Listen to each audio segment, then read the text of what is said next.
বন্ধুরা আমি আজকে চালতে মাখা করব, তাহলে চলো দেখা যাক কিভাবে চালতেটা মাখা করি আর গাছ থেকে চালতেটা পেরে নিই।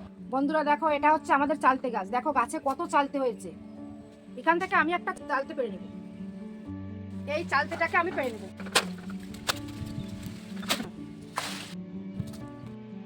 বন্ধুরা অনেক কষ্ট করে চালতেটাকে এই যে পেরে নিয়েছি, দেখো এখনো ভালো পেকে পারিনি। চালতেটাকে কেটে নেব। ভিতরের এই বীজটাকে ফেলে দিতে হবে। এই যে এই বীজটাকে ফেলে দিতে হবে, ছুলে নিতে হবে। এই যে এইভাবে ছুলে নিতে হবে। ছোলা হয়ে গেছে, এবার ধুয়ে নেব। চালতেগুলোকে এবার শিলে তেতো করে নেব। কয়েকটা কালো সর্ষে দিয়ে দেব, কাঁচা লঙ্কা দেব আর লবণ দিয়ে দেবো। এবার এটাকে শিলে ভালো করে বেটে নেব।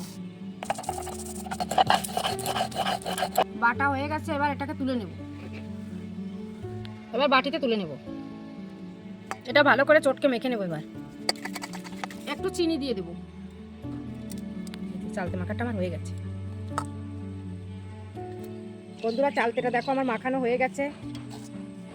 এবার আমি একটু খেয়ে দেখবো কিরকম হয়েছে। বন্ধুরা চালতে মাখাটা খেতে খুবই সুন্দর হয়েছে। আমার ভিডিওটা ভালো লাগলে লাইক কমেন্ট শেয়ার করে দেবে।